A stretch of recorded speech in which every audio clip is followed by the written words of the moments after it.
Hi, hello everyone, good afternoon. I would like to welcome you to the session Monitoring Methane from Space, a Technology Evolution and the Impact for the Natural Gas Sector. In the first part of the session, Mr. Christian Lelong is going to give us a presentation.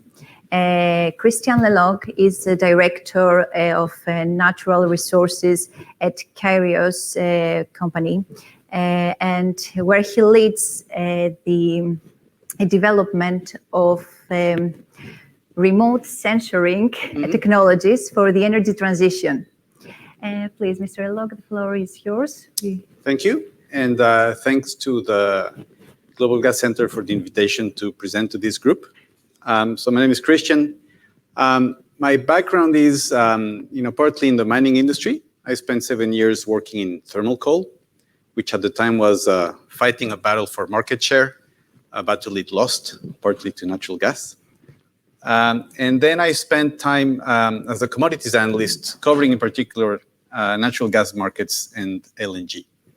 I find energy markets fascinating.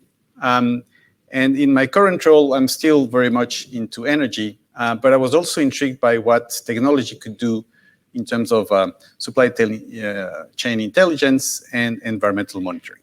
So this is what I want to talk to you today. And the presentation is going to be split in two. When I spoke to Valérie, we talked about, on the one hand, the tools available, but also to talk about the implications for the industry. So if we can put this, oh, there we are.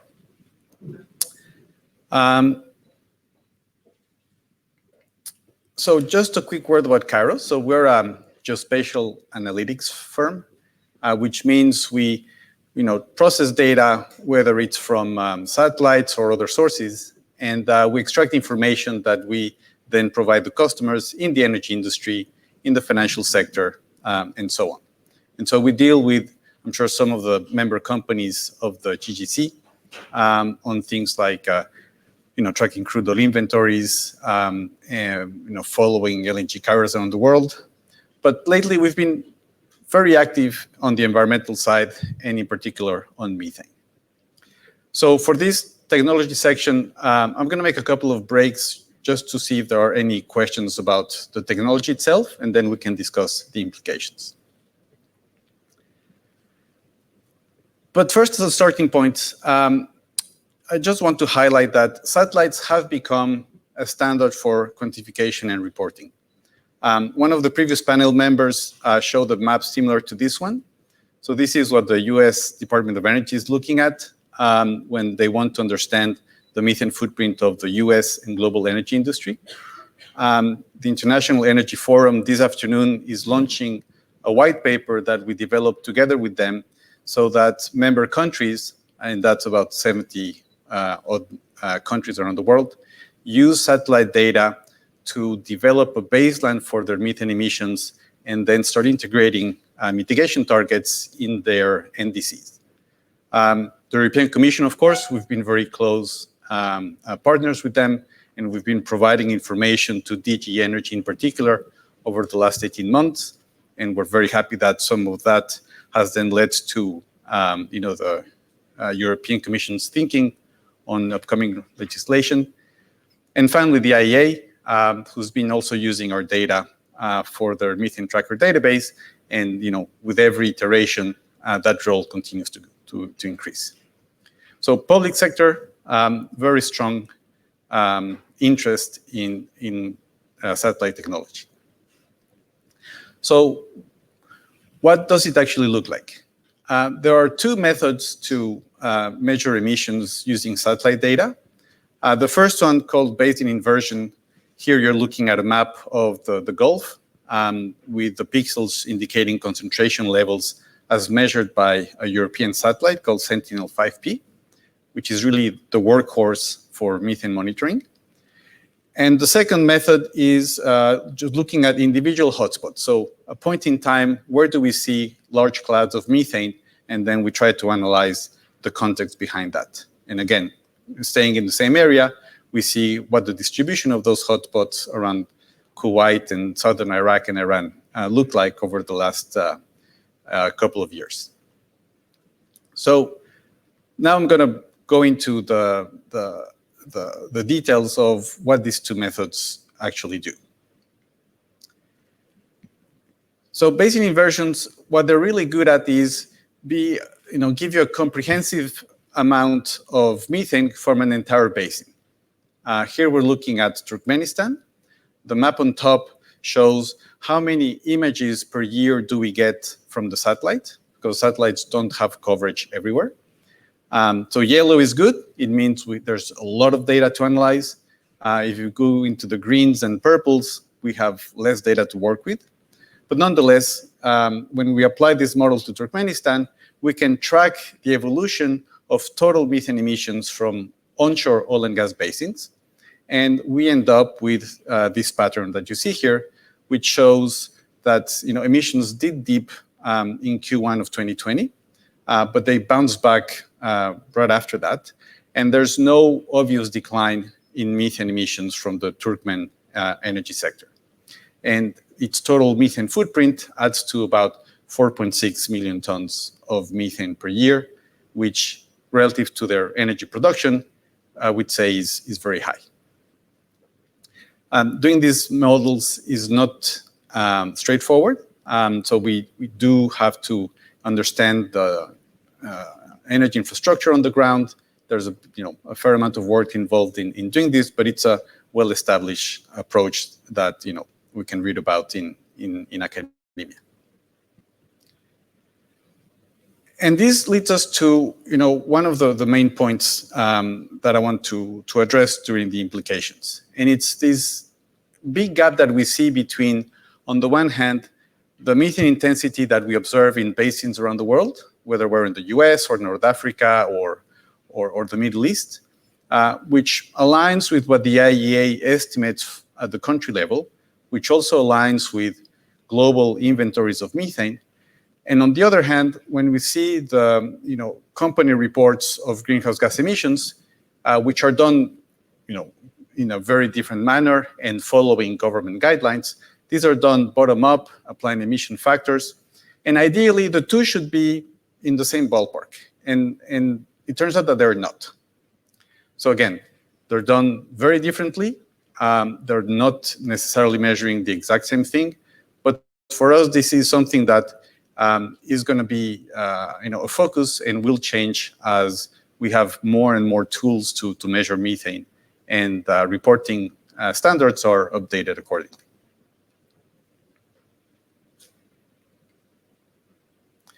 Now, as an aside, natural gas and oil are not the only sources of methane. Coal is the other fossil fuel, and we've also been working on measuring emissions from coal mining. This is an example of a story that came out in the FT based on some work we did back in June, I think it was, where we were able to assess the contribution of all these metallurgical coal mines in the state of Queensland, which added up to a pretty significant amount of methane coming from that industry. And for reference, if you consider whether you're looking at thermal coal or metallurgical coal, the methane footprint of coal mining and stockpiles adds about 15 to 25% to the life cycle emissions from the use of coal. So it's material. It doesn't change the fact that of course, that coal has the biggest environmental footprint of all fuels, but just to highlight that this approach can also work for all the other fossil fuels.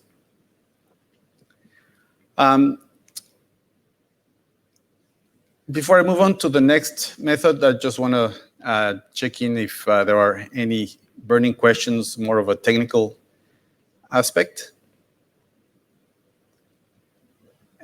And if there's nothing burning, I will move on to... I cannot see any question. I think this was...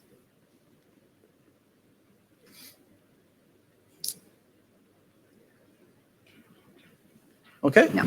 Let's continue. Please. So the second approach is to look at individual clouds of methane that stand out against the background. So we call them hotspots. Some people call them super emitters. It's really the right tail of methane releases. It's very big, concentrated releases, sometimes vented, sometimes fugitive, that can be seen from space. So at the top, you see a satellite image. So that's what we get from the satellite. Again, pixels showing the concentration of methane. And what we do is some artificial intelligence to identify all those events around the world on a daily basis. And then look at the weather data, what was the wind doing, what was the energy infrastructure in that area, and then run some models that take into account the physics of how gases move around. And we do that then to quantify how much methane had to be released to get that kind of pattern. In this particular case, you see there's a pipeline in that area, and you see two clouds kind of 20 kilometers apart and in the same direction. What that tells you is the wind was blowing from the southwest, hence the shape and the fact that they're parallel. And the distance is, the typical distance you'd find between two block valve stations in a large transport pipeline. So hotspots in pipelines are pretty straightforward because most of the time we know which operator to contact for comment, and it's very pleasing to us that operators, by and large, are very transparent and cooperative when we contact them when we're looking for validation. So far, I was talking about one satellite with these big fat pixels. There are other satellites that have much higher resolution, and that's the image at the bottom, where the good luck was that satellite was flying over the same area at the same within an hour or two of the previous satellite. And here we're looking at a resolution of 20 meters, and we can see very clearly the shape of that cloud coming out of the block valve station that's hidden under that red dot. So this is the second approach to look at methane emissions. And what we find is that these are far more common than was expected. When we first started to analyze this data, we knew about a handful of examples in the media, like a big leak at a gas storage facility at Aliso Canyon. Everybody knew about that, and conventional wisdom was that kind of never happens. And yes, it is very rare that storage facilities fail in that manner. But it turns out that there's quite a few of these very big concentrations that really stand out against the background. And when you see that histogram at the bottom, they range in size from 10, 20 tons per hour, which is at the limit of what the satellite can see, all the way to well over 100 tons of methane per hour. And if you're thinking, pipeline terms, 1 ton an hour is roughly speaking about 1 MMCF per day. So we're talking really big volumes. I know that in one of the previous sessions, there were some words around vague accusations. So we're not making accusations. We're just saying this is what we're seeing, and we're being very transparent on the data that we analyze and how we analyze it. So I think we're being very specific, but we're not accusatory at all. And we're really looking forward to work with the industry on how to best leverage this information. One point, you'll notice in this map that some parts of the world are free of these orange circles. And that's because of the limitations of the satellite. The satellite cannot see in offshore areas. So whatever happens in an offshore facility, for the time being, satellites are not going to help us there. And there's nothing too much in the tropics. So we're not saying that Nigeria doesn't emit methane. We're saying we cannot use satellites at the moment to try to quantify that. So Nigeria, Colombia, Indonesia, Malaysia, for that, we have to look at other methods until the technology improves. Now, one thing that has been very satisfying, to me at least, is that a year ago, when we were talking to the energy industry about methane, of course, people know exactly what we're talking about. But outside of energy, there was a very, very small group of people that understood the topic. And in particular, financial institutions, their eyes glazed over, and you had to spend half the meeting explaining, global warming potential and da-da-da. We don't have to do that anymore. And the reason is that because this data, again, is public, it's a public source, and we have this partnership with Bloomberg. Now there's a steady stream of articles that are being published in the media, and we very much welcome that. Because again, Bloomberg looks at the data, they send their journalists in the field, which is something we certainly cannot do. They interview the operators involved, and then an article comes out, a week or so later. And we think this is one example of how, transparency is helping to, create awareness for this issue, and helps to, bring the solution closer, which we think is a good thing. Now, in terms of the technology itself, we're using mainly Sentinel-5P and to a lesser extent Sentinel-2. As time goes on, satellites will continue to get better. And one way to think about how technology performs is, the frequency and range. Can you see 1 million square kilometers every day, or can you only see small pitches of land at a time? And how often can you come back and revisit that same asset or location? And on the horizontal axis, it's how small an amount of methane can you see, and how narrowly can you pinpoint it to the exact source. And here the range goes from the range of 5-10 tons an hour and 5 kilometers plus, down to tens of meters and around 100 kilograms an hour. So the trend in the coming years is going to be for satellites that have much better resolution, if not necessarily greater range than what we have today. But we will definitely be seeing more and more of these large emitter events. Now, satellites, we love them, but satellites are not the only answer. They do have limitations. And here, again, using that same way of comparing different technologies, traditional ways of looking at methane using ground sensors, which can also be put on drones, or they can be put on airplanes, they are definitely better at detecting these very small leaks. They're very close to the source. They know exactly where to look at.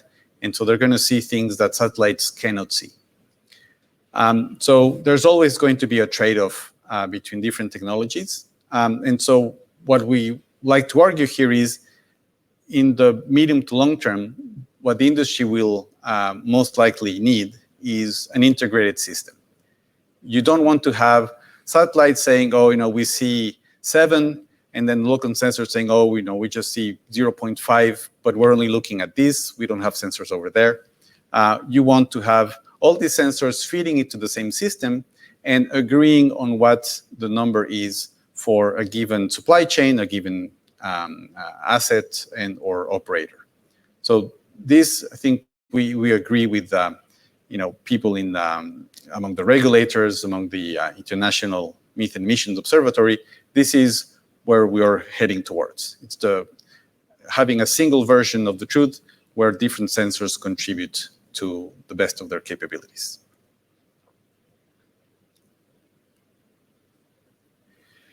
Now, just as a quick aside, we also use satellites for measuring flaring activity. Now, flaring, of course, is not methane, but there is going to be a correlation because flares don't burn all the natural gas that is coming up the flaring stack. And so it can be an indicator not only of where to potentially look for methane, but also to look at the trends. And so here you're seeing, again, staying in the Middle East, where we see flaring activity in Kuwait, Iraq, and Iran, as well as the average flaring intensity that we've measured using satellite data for the world, with a split between OECD and non-OECD countries, with flaring activity being significantly lower in the OECD. But this can be interesting for methane. And again, if we look at Nigeria, a country where we have no direct methane measurements, we have been able to see the evolution of flaring in the Nigerian energy sector, and we've seen a big decline. So what that most likely means is their methane emissions have probably also followed a similar pattern, and we think that's important context to have whether or not we have methane data for that specific region. So I'm going to do a quick pause again to see if there are any questions about this second half of satellite technology before we move on to what it all means. We have the questions. Oh, great. Yeah. The first one is this tool real-time or near real-time? How much time do you need to assess and analyze the data? And the second one is, could this technology be applied to drones, which is less capital-intensive investment? Right. So it's near real-time in the sense that a satellite is going to take a picture that gets beamed down to the servers of the European Space Agency, and they process that for a couple of days. They do a lot of quality controls and preliminary processing, and they make it available to the public. Like anyone in this room, if you want to go back to your hotel rooms, you can start downloading methane observations from the Europeans. So we typically get it about 48 hours later, and then the processing that we do is a matter of hours. We've tried to automate it as much as possible. There's still a human element just to validate what the algorithms are saying. So you're looking at the delays of 2 to 3 days. The other question was about drones. Yeah, could this technology be applied to drones, which is less capital-intensive investment? So drones are very different. Drones will have typically cameras. So you point the camera at a specific facility, and the drone will see, what's going on. And then, of course, you need to analyze the data and convert that into a volume of methane. But the difference is fundamental in that the satellite is looking at a very broad area and coming back all the time. The drone is typically one drone. You send it to one location, and you either keep it there, but you're not seeing everything else. So it goes back to that argument about integration. You cannot have one or the other. Ideally, you want to have both. The satellite gives you the big picture, and you then deploy the drones where it makes the most sense, when the satellite believes, maybe there's a number of sources of methane that need to be, identified and addressed. I cannot see any other question, but I think they're typing, so maybe we can give it a second. Could drones be some kind of validation tool for satellites? Yes, that's a very good point. We love every opportunity we have of validating our data with independent sources. And it can come from a drone. So with a satellite, we see, in the Permian Basin, this compressor station appears faulty. We're measuring a certain amount of methane coming out. And we did that last year when somebody flew, not a drone, but an airplane. But the drones and airplanes are very similar in the way they look at methane. And that independent campaign flew over that same facility and also saw methane. And so we had several points where we could compare our results with the results of the airplane, and they very much aligned. But to address the question directly, yes, drones can definitely be used for validating and calibrating the outputs of what satellites do. Great. We have another question. Do we need agreement of each country to monitor methane leakage? Do we have what, sorry? Do we need the agreement of each country to monitor methane leakage? So satellites can look everywhere except, I think, military facilities. So as long as you're not looking at silos or aircraft carriers, you don't need anyone's permission.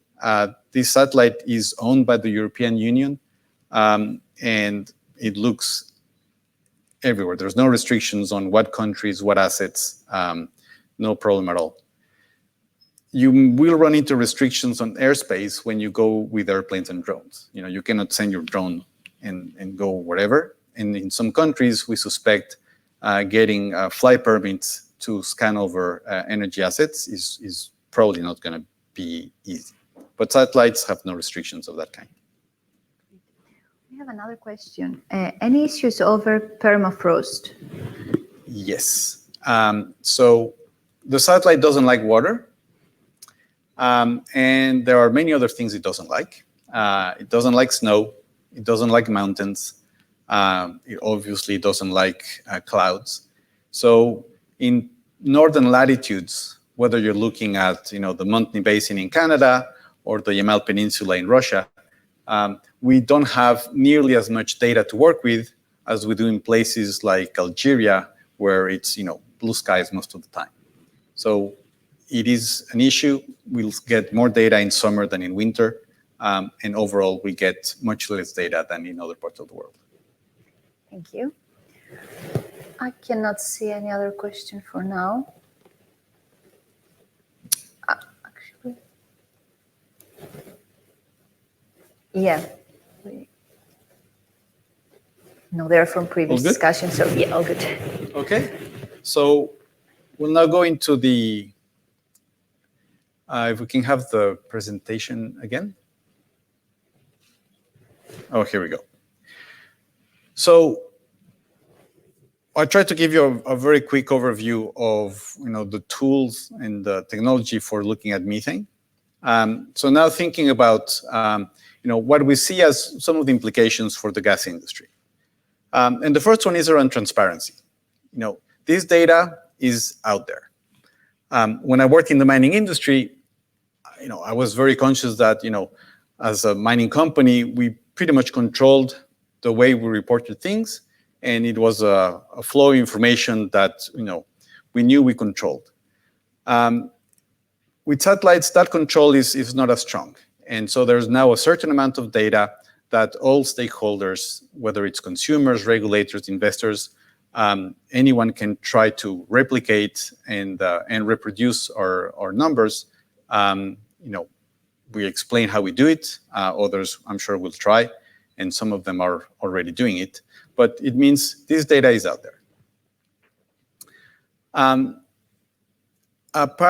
Sort of a consequence of that is on the reporting side, this is something that we would really like to see how reporting guidelines, and this is partly governments that need to update them, they need to start introducing more and more measurements into the way this gas, into the way methane is accounted for. Traditionally, companies would use emission factors, which means I have 10 facilities. I'm told a facility emits X. I'll report 100X plus or minus some factor at my discretion. And so it's perhaps not surprising that that doesn't always line up with what we see on a basin level or at a country level. So this, closing of the gap, we think is very important. 3, and it's a topic that I think is going to become more and more prominent, responsibly sourced gas, green LNG, carbon neutral LNG, whatever you want to call it. We believe this is, it's a great thing to do, and many customers are asking for it. The independent verification and having a common methodology as opposed to one producer doing it this way, another producer doing it a different way. We think, agreeing on a common methodology that can be independently verified would be a very positive outcome for the industry. 4, hotspots is something we really would like to see disappear. That map with the orange dots should be completely dark, because large releases of methane of that scale should be avoidable. And we think it's one of the best opportunities to reduce greenhouse gas emissions in the entire energy sector. So for us, this should be a focus area. And lastly, for the energy producers, efforts at integrating all these different sensors, we think is very important. We're working with some of them, particularly in the US, on how can you feed all these different data and have one single system that tells you where you are and what you need to do. We think efforts of that type are extremely important, and we very much want to work with the industry on that. So these are 5 points that I would raise. And before turning it over to the discussion, 2 final things I want to mention. If we can go to the next slide, please. This doesn't seem to work anymore.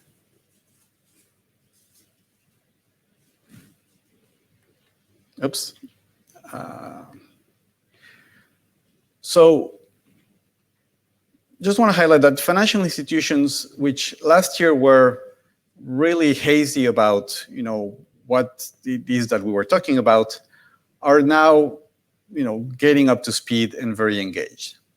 So just to highlight that, asset managers and banks in general, they are very familiar with satellite technology. They're users of that data for different use cases, like, as I said, looking at crude inventories, monitoring stockpiles of various materials, benchmarking large capital projects. So they know the technology. What we hear now is they want to use it for ESG. And one of the ways to do that is to look at, track CO2 emissions from industrial facilities, monitor specific assets. That's a request we get from, some of the largest asset managers. We have these energy assets in this region. We're not really sure if there's something we should worry about. Can you look at these assets and tell us what you see? Another application is, looking at, risks from droughts and fires and flooding. So we see very keen interest from the financial sector for geospatial data, including on methane. And I want to finish with this. So I was updating this slide this morning to the point about near real-time data. The version I sent to Valerie had data up to the 24th of September. Now it has 2 more days of data. But it doesn't change the fact that this shows the total number of hotspots that we've identified in the energy sector, so rather in oil and gas, so not coal, since the start of 2019. So dark blue line, we see the increase through the year. 2020, it starts out very high, and then COVID hits, and then there's a flattening of the curve, and then it picks up a little bit. But we finished last year way below 2019 in terms of number of hotspots. And this year, it started low, but then the pace picked up, and now it's sort of running parallel to 2019. So the good news is we're still below by about 20%. So call it an annual decline rate of 10% per year, if you want.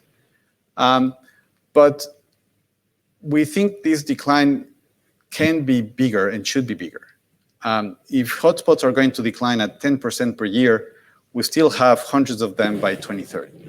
And again, in our discussions with some of the operators, whether it's about the way pipeline blowdowns are done when they do maintenance, or about the way flaring is done, or flares go out, we think in many cases, it is, again, the low-hanging fruit for operators to make sure that this curve next year is much flatter, and that the pace of eliminating the super emitters picks up from what we've seen these last 2 years.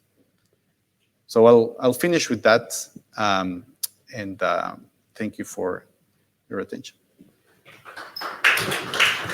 Thank you, Mr. Lelong. It was really nice to hear about technological advancements that can not only improve transparency, but can help us also meet our targets towards energy transition. We have a question. Yeah, I think I can speak loudly. So I know Christian for a few years. I'm a big fan of Kayrros. I think the industry has been late in getting this done. I think you're right, Christian. I mean, transparency is absolutely important. I think the industry needs to understand that it's not only a question of cost. And here I have disagreement with the idea again about how much it costs. But it's a question of our license to operate. Mm-hmm. And I think exactly what you mentioned is absolutely true. As I stated earlier, we are in this energy crisis. If we want gas to be relevant after this, we need not only to show that we're able to produce it, but we are able to produce it in a sustainable way. And again, the old work of doing this on a paper, on the map, doesn't work at the end of the day. That's right. I was a bit lazy. So the old math of doing this by company was the old days. But again, there is a technology. Again, there is competition, as you rightly stated, about who's getting it. I bet on you. Let's put it this way. But as you said, I mean, you're the one providing the data with the IEA, with the European Commission, and all the others. So I mean, let's use this. And I think that if, as you stated, we are able year after year to show a decrease and a sustainable decrease, then it puts us back with our license to operate. So I think it's very important. We may disagree, and I've seen loads of meetings with Christian where he was in the hotspots. That's why I want to intervene before, where he's been in the hotspot because the methodology is not the one that I have in house, and so therefore I disagree. Well, it's game over now. Somebody has taken the technology. We measure this in Fahrenheit or Celsius or whatever. It's going to be you or somebody else, but it may be probably you. And so therefore, let's use this and let's work and achieve those results. And I think it's very, very important. I'd like to give one comment on this transparency again, and then I finish. When 20 years ago, we didn't have, in most of Europe, the reporting of gas storage. And journalists know this. Only the UK was doing this. And when we were asking this to companies, there were outcry. Why should I give this? I mean, this is my proprietary stuff, etc., etc. Once we wanted a real market, this has become a standard. And this is industry providing it. It's GIE providing on its website. So we can measure what René showed us this. So I think we need to go through this same thinking fast, much faster, and to adopt this. That was my only comment. Thank you. Thank you. And then I think we are ready to move on with the second part of the session. And I would like to introduce the speakers of the second session, Ms. Maria Spyraki. She's going to join us virtually. She's a member of the European Parliament, and she now serves her second mandate as member of the Committee on Industry, Research and Energy. And also, I would like to introduce the second speaker, who is going to be Konstantin Romanov from Gazprom. He's an executive secretary of the committee. Hi. Hi, Konstantin. Hi, hello. Hi. As I said, he was secretary at the committee on for Gazprom cooperating on sustainable resource management, and he's joining us virtually as well. Hi, Konstantin. I don't know if Ms. Spyraki is now. Okay, she's going to join us shortly. So maybe we can start with your presentation, Konstantin, if you're ready. Yes, I'm ready. I hope you can see my slide. So first of all, I want to thank Global Gas Center for organizing this event. It's a very important topic. Now I share my screen. Can you see that? So I want to just demonstrate maybe the result of Kayrros activity. I think Kayrros is making great job. First of all, they demonstrate the comparison of different supply of natural gas, and we have a good contact. We are ready to present our data, and you can see that according to Kayrros reporting, Gazprom emissions also within our corporate reporting.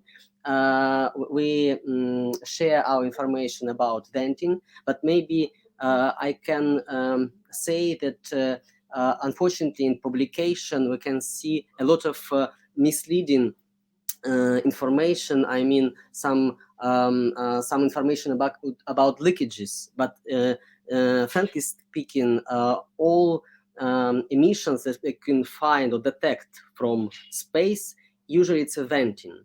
So it's organized venting before repairing, for example. For Gazprom, just for safety reason, we have to emit methane from the pipe that we start repairing. That is why we just want to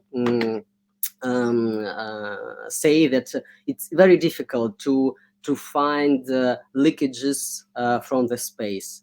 And we also should think about sensitivity of such detection. Bad weather, winter time is also a factor that could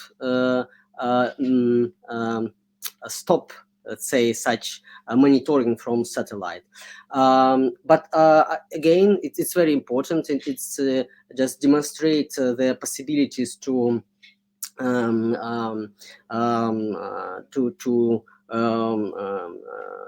see real methane emissions from the space. And Gazprom also had a project to make its own space monitoring system. We have a system for technical monitoring, but we want to launch in 2024 some special satellite with equipment for methane emissions monitoring.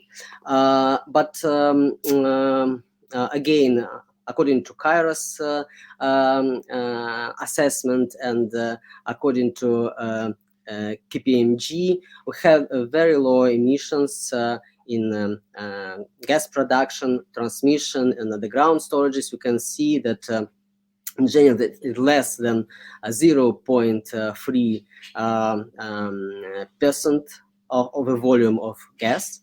And one more interesting thing, that in Russia we have a special regulation, because methane is listed as a toxic gas, in other countries not. That is why we have to receive permission, making measurement and then reporting, and even pay according to the volume emitted some special fee to the federal budget. That is why since 1991 we established a real system at all our facilities, and we have a corporate standard to make such measurement. Also making measurement on regular basis. We can see on the slide how often we make it and how we make it.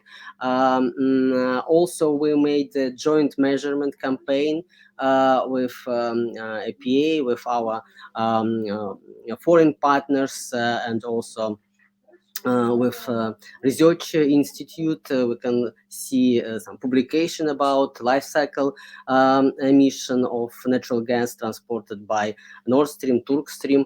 One more thing that it's important to understand methane emission to make a methane index, and of course satellite data could support some decision about such methane methane index elaboration. And I know that according to new European methane strategy, satellite monitoring will be some basis of such methane index creation. So I think it's important just to understand that this data, of course, is important, yeah, but it's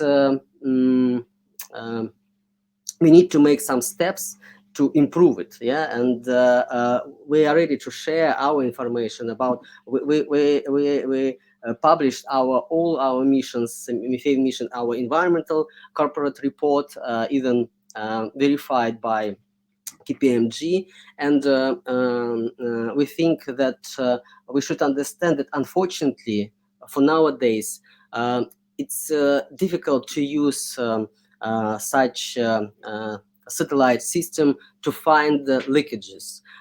Just organized venting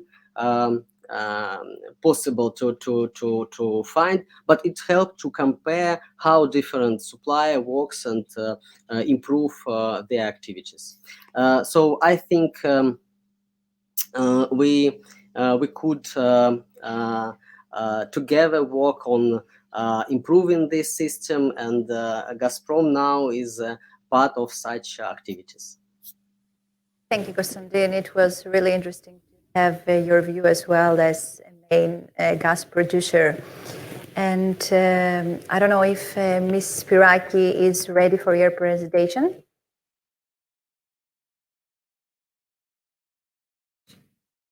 If not, Mr. Lelong is going to make a comment.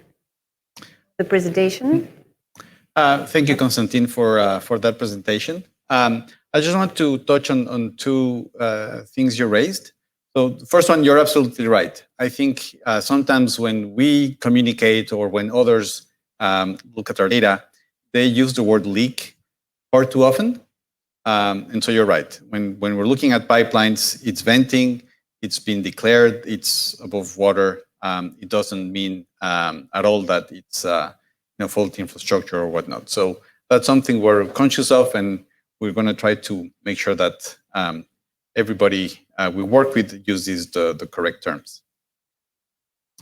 The second point is about comparison of the methane intensity. So how much methane you release per unit of energy in different countries. We have matured in the way we have more data now than last year, and we've matured a little bit in how we interpret it.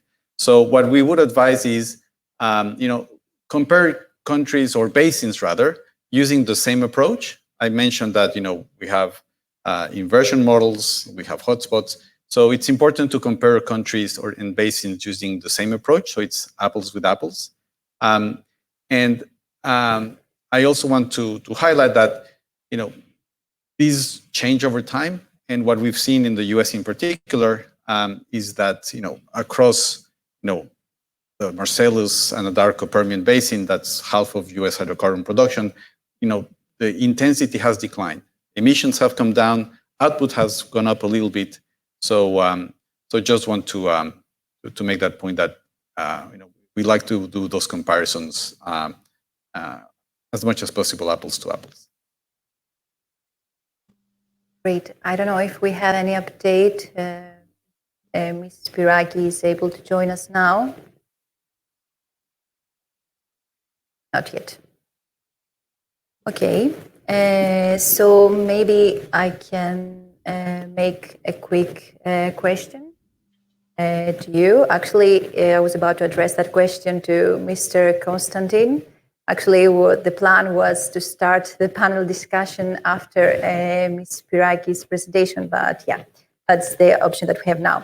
We have seen that buyers are getting really picky over emission reporting. And we have seen like cases in the past, like for instance, the French government reportedly have blocked Engie from entering an LNG agreement with the US producer because of emissions. And then we had another case lately that the Singapore's Pavilion company didn't agree with the Qatar's Petroleum again for a 10 years agreement. But then they asked like for its cargo to be accompanied by an emission statement, which is also going to increase the cost and obviously have other huge implications for the sector. Can I have your thoughts on that? Because obviously, like, what can producers do about that, and what are going to be the implications for the sector? Yeah, thank you for this question. And the answer for us is very simple, because in Russia we have a special official reporting as a tax reporting. And you know, if you're not paying tax, you can be you have some making this reporting at annual basis, and I can just demonstrate our corporate environmental report with this assurance from KPMG. So it's not only for public, but even for government. That is why for us it's not a problem to continue, let's say, this reporting. Maybe I can say that in Russia this system is over-regulated. Other the process of new reporting, but for us it's not the case. That is why I just support all reporting, and of course we should use existing data from other countries, and we just need to harmonize them.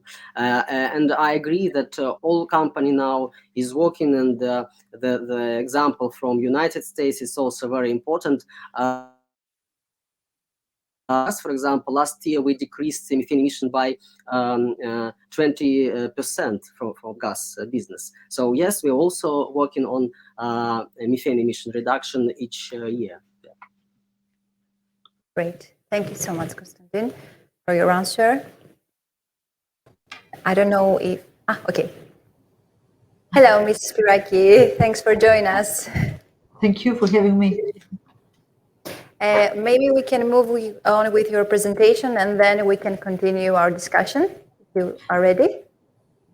Well, as far as I know, I have no presentation, and I'm part okay. Sorry about that.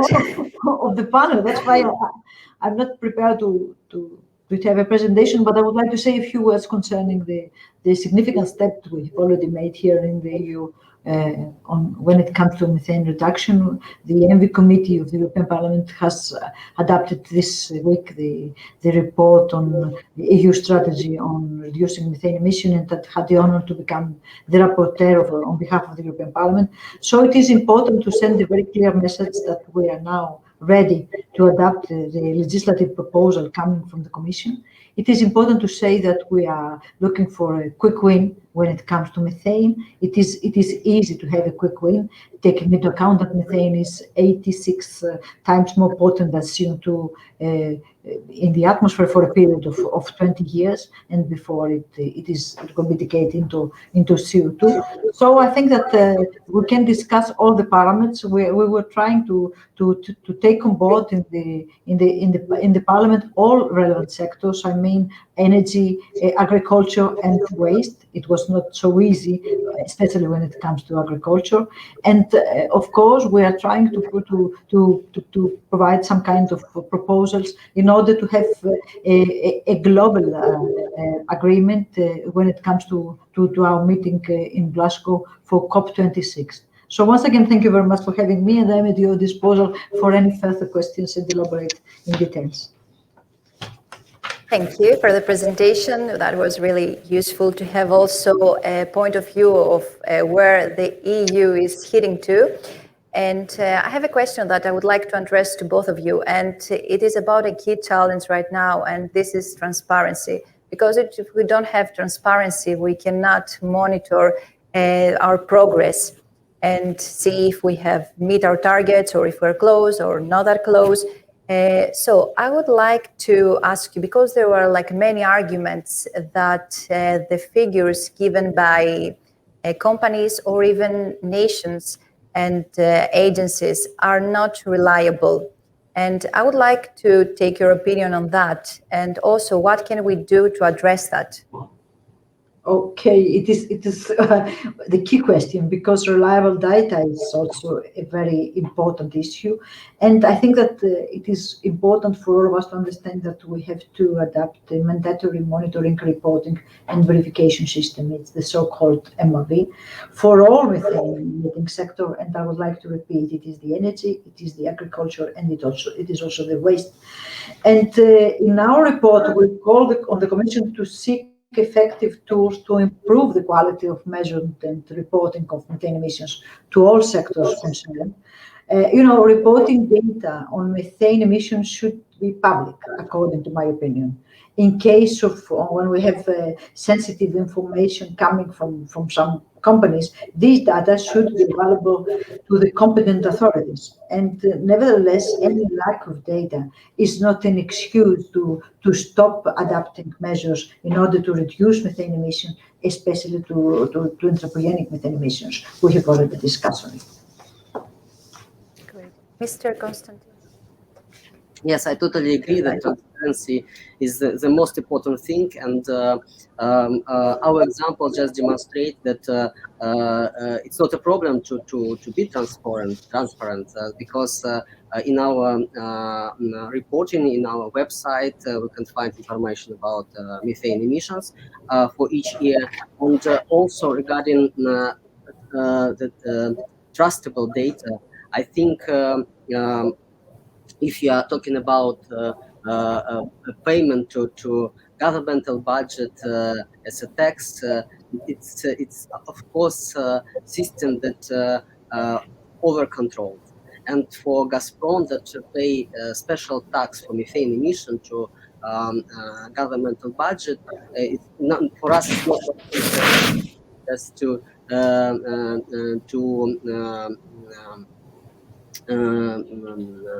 so it's not for us. It's very simple just to demonstrate this data, because we had a special Russian inspection about payment and about methane emissions, and we also created our corporate inspection just to control our production and transportation system. Great, thank you. My next question is for Ms. Spyraki, and that has to do like different producers have different emission profiles.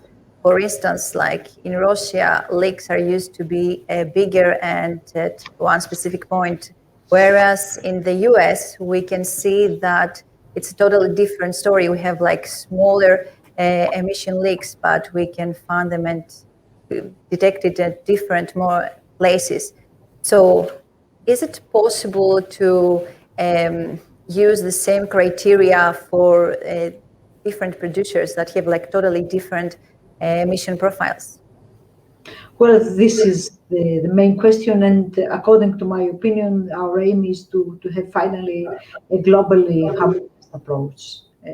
meaning that it is a challenge, and we are trying to have the legislation that will affect imports, because inputs are comprising over 4/5 of oil and gas we consume in the EU, and most methane emissions associated with oil and gas occur outside the EU borders. So our approach in our proposal coming from the Parliament is to make all fossil fuels input in the Union conditional on their compliance with the EU regulations when it comes to MRV and also to leakage detection and repair system. And this conditionality, according to our opinion, should be applicable to the whole supply chain. It should include production also, and it is important to have a credible system to ensure compliance on these inputs, because that's why we need a new initiative coming from the Commission, and also we need something that it will verify the data that the governments or the companies are providing by including a third-party verification system. In our report, in the report on strategy on reducing methane emissions, we are asking the Commission to take such action in the framework of the EU's diplomatic external relations, and particularly through the UN's pathway. And it is important to spearhead an international agreement on methane mitigation in order to promote coordinated actions to reduce methane emissions and to upgrade methane mitigation requirement. It is important to have a global agreement in principle, a binding global agreement in principle in COP26. It is important to make a significant step forward. It is one of the priorities of the Commission. Ursula von der Leyen has already declared in an interview. Taking from that, again, a second question for Ms. Spyraki. We had recently the methane pledge, which goal is to reduce the methane emissions by 30% from 2020 levels by 2030. And also, in the same time, the European Commission prepares a legislative proposal, which also includes rules on monitoring, reporting, leaks detection, and also repair. And I would like your view, what we can expect from that and how it's gonna have an impact on the gas sector in Europe. Very interesting question. Well, the global methane pledge has the goal to make a significant step forward, and it is an important first step, according to my opinion. We have to reduce methane emissions in the energy sector as soon as possible and as fast as possible. And according to the data that we have available, there are low-cost technologies in the industry, and the industry can take part in this effort on technical feasible methane mitigation. At EU level, we are ready to act, and we send a clear message by voting with the vast majority in the Parliament. But also, in order to address Paris Agreement targets, we need a binding global agreement on methane mitigation at the next COP26, as I have already mentioned, because, and the President, Ursula von der Leyen, has already said, we should set a clear roadmap concerning methane, and we will call the other global players to do the same. But the President of the Commission also underlined that we have to boost the Methane Reduction Alliance. You know, at the member state level, we have to avoid legislative overlapping. You can understand that there are different legislative tools to address methane emissions, and this means that we have a lot of legislative tools available, but we will stick on as a main tool, which is the effort share regulation. And I think that the member states must also set some kind of their own binding targets, but it is not included in the report. It is my own opinion. We have to set national binding targets when it comes to methane in order to work complementary to have finally an EU binding target when it comes to reducing methane emission. And in terms of level playing field, because it is also important to say a few words for the market and how this kind of measures will affect the market, the gas market particularly, it is also important to understand that we import the 80% of gas and oil we consume in the EU. So I have already mentioned that methane emissions in the energy sector are occurred outside the EU borders. That's why we need a strategy, and we need a strategy to focus on a global agreement and in order to reduce methane emissions. And at the same time, before this, because in the meanwhile we will have this kind of negotiation will take too long, maybe. We ask the Commission to proceed with bilateral agreements with other countries, the export countries, and also with companies, in order to have a methane reduction. Because it is important to have bilateral agreements for methane before we have a global binding agreement. Great. Thank you very much. The next question is for Mr. Romanov, and it's about, like, there is a lot of discussions about like methane emissions in the upstream sector, but not that in mainstream. And obviously there is an economic incentive for producers to, use that methane and capture it and then inject it to the pipelines.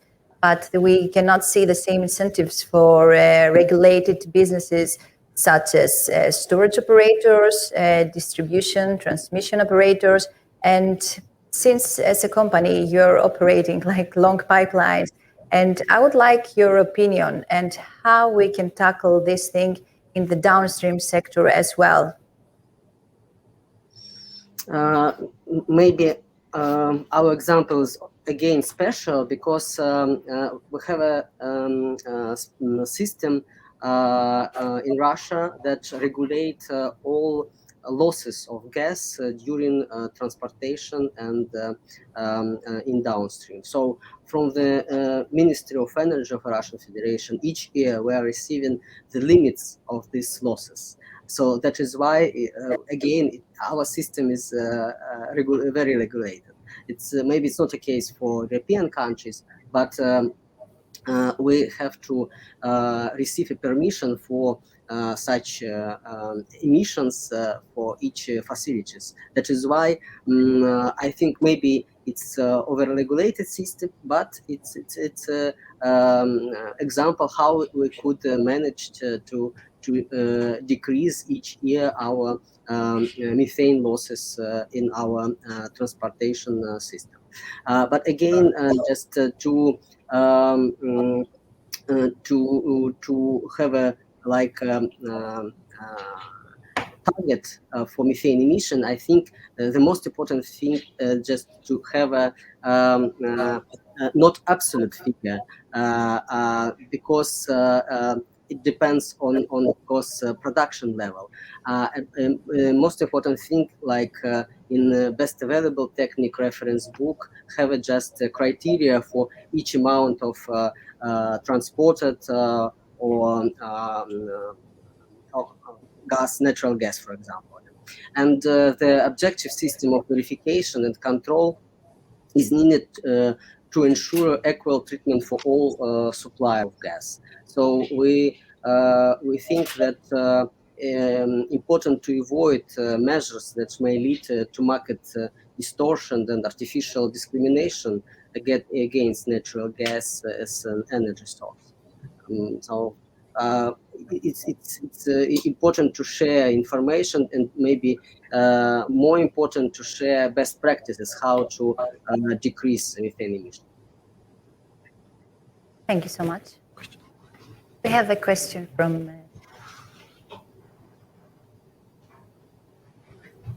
to comment what MEP Spyraki just stated. I mean, dear Maria, you did take a very strong position saying it's not going to be energy, it's going to be agriculture and waste. And you mentioned agriculture is going to be tough in terms of political.